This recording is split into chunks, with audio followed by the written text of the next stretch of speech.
Hello everyone, स्वागत है आप सभी का टॉपर्स टाइम चैनल में। इस वीडियो में आज हम बात करेंगे DSSS पीजीटी हिस्ट्री का जो एग्जाम हुआ है 10 जुलाई को। उसमें जो है क्या क्या क्वेश्चंस जो है पूछे गए वो देखेंगे। और जिनका कल एग्जाम है कंप्यूटर का है और एक और सब्जेक्ट का 11 तारीख को एग्जाम है, तो उसमें जो है आप क्या पढ़कर जा सकते हैं जनरल अवेयरनेस में। क्योंकि बाकी के सब्जेक्ट्स की अगर हम बात करें, चाहे रीजनिंग हो, हिंदी हो, इंग्लिश हो या मैथ हो, यहाँ पर जो क्वेश्चन आ रहे हैं वो बिल्कुल सेम पैटर्न पे ही आ रहे हैं। ठीक है, मतलब वही रखा गया है कि मैथ में 2 से 3 क्वेश्चन जो है आपको टाइम कंज्यूम कर सकते हैं आपका, यानी कि अटका सकते हैं आपको। ठीक है, इंग्लिश में सेम वही पैटर्न जो है बार बार फॉलो किया जा रहा है, सिनोनिम एंटोनिम्स 2-2 मार्क्स के। हिंदी में भी वही चीजें जो है बार बार पूछी जा रही है, चाहे विराम चिन्ह आ रहा हो इसमें जो डिफिकल्ट आपको पैदा कर सकता है, मतलब डिफिकल्टी जिसमें आ सकती है हिंदी में, जैसे विराम चिन्ह हो गया, काल से रिलेटेड हो गया, ठीक है, वाक्य हो गया। वाक्य में सरल संयुक्त मिश्र के अलावा जो विधानवाचक वाक्य है या क्रिया हो गई, क्रिया में आप जैसे तात्काल पूर्वकालिक क्रिया क्या होती है, प्रेरणार्थक क्रिया क्या होती है, इनके भेद पढ़ के जरूर जाइएगा। क्योंकि ये जो 4 से 5 या 2 से 3 क्वेश्चन जो है इन टॉपिक से आ रहे हैं, ओके, उनमें आप मिस्टेक कर सकते हैं, तो इन पर फोकस जो है कीजिएगा। अदरवाइज आप हिंदी में से आपके 15 से 16 नंबर कहीं पर नहीं गए, आप इजीली जो है इसमें ले सकते हैं। फिर मैथ की बात करूं तो मैथ में भी आप 15 से 16 नंबर ले सकते हैं। रीजनिंग जो है वो 1 या 2 क्वेश्चन में थोड़ी डिफिकल्टी हो रही है। अगर आपकी स्पीड अच्छी है रीजनिंग में तो आप 20 के 20 जो है पूरे जो है अटेम्प्ट करने की कोशिश कीजिएगा, क्योंकि इजी है।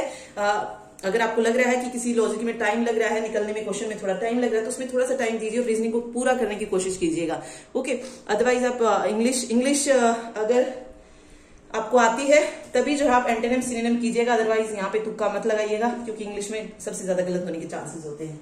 ओके, तो अगर आपको बिल्कुल ये है कि हाँ भाई आपको इंग्लिश में आते हैं ये क्वेश्चन, तभी जो आप इंग्लिश में कीजिएगा। अदरवाइज आप इंग्लिश में जैसे पैसेज जरूर कंप्लीट कीजिएगा, क्योंकि पैसेज में आपको सिर्फ जो पैराग्राफ दिया होता है वहीं से आंसर्स जो है छाटने हैं, तो 5 मार्क्स आप इजीली ले सकते हैं यहाँ से।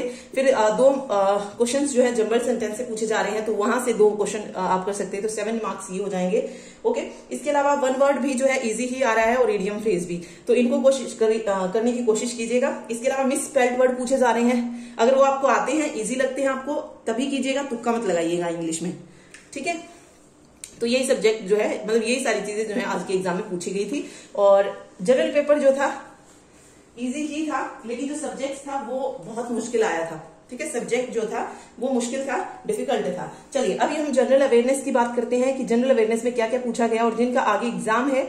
ठीक है, आगे कल एग्जाम है या फिर उसके बाद जब भी एग्जाम है पीजीटी का, उसमें जो आप क्या क्या पढ़कर जो है जा सकते हैं। देखिए हर एक शिफ्ट में जो है स्पोर्ट्स से रिलेटेड जो है क्वेश्चन आ रहा है।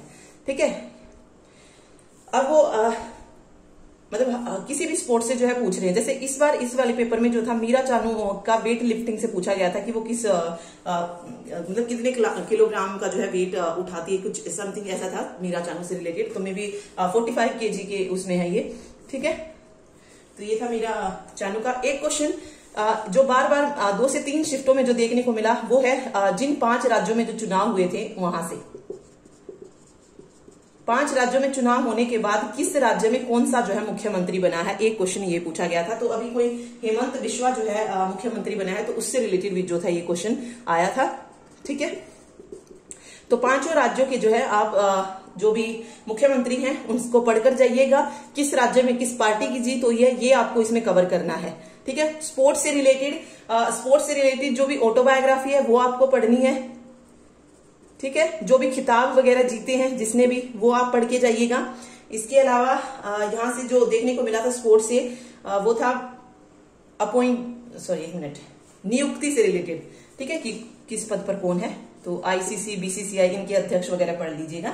ओके, अदरवाइज आपको ये तो देखना ही है कि अलग अलग स्पोर्ट्स से देखिएगा कि टेनिस में किसने जीता है या टेबल टेनिस में कौन है, विंबलडन वगैरह जो भी जिसने भी जीते हैं वो आप सारी जो है करके जाइएगा स्पोर्ट्स से रिलेटेड, क्योंकि बार बार जो ये क्वेश्चन आ रहा है। इसके अलावा player of the year award भी पूछा गया। Player of the year award किसको दिया गया है, ये कुछ क्वेश्चन था इससे रिलेटेड। तो वही स्पोर्ट्स से रिलेटेड आ गया, तो स्पोर्ट्स से रिलेटेड आप देख सकते हैं 2 क्वेश्चन जो थे पूछे गए थे। तो आपको जो है स्पोर्ट्स तो पढ़ के ही जाना है, क्योंकि आपको 2 क्वेश्चन जरूर देखने को मिलेंगे, हर एक शिफ्ट में आ रहे हैं ये। ठीक है, ओके, तो यही सब जो था पूछा गया था। बाकी हिंदी का मैंने आपको बता ही दिया, उपसर्ग प्रत्यय संधि ये सब जो थी आई थी। हिस्ट्री की अगर मैं बात करूं तो हिस्ट्री का पेपर जो था डिफिकल्ट आया था। ठीक है, ओके। इसके अलावा हिंदी में भेद और पढ़ के जाइएगा। भेद यानी कि वाक्य के आधार पर कितने भेद होते हैं, रचना के आधार पर कितने भेद होते हैं वाक्य के, इस तरीके के जो भी भेद होते हैं, या स्वर के कितने भेद होते हैं, व्यंजन के कितने होते हैं, सारे जो है भेदों से रिलेटेड भी पढ़ के जाइएगा, क्योंकि इस बार जो है ये क्वेश्चन नया जो है इसमें ऐड कर दिया गया है भेदों वाला। ठीक है, तो जिसका भी बनता है क्रिया के भेद पूछे जाएं या सर्वनाम के भेद पूछे जाएं कितने होते हैं, ये सारी चीजें जो आप पढ़ के जाइएगा, क्योंकि एक क्वेश्चन यहाँ से अब देखने को मिल सकता है, क्योंकि इस बार जो है इस एग्जाम में इसको ऐड किया गया है। ओके, तो ये था आज का review. Thank you so much.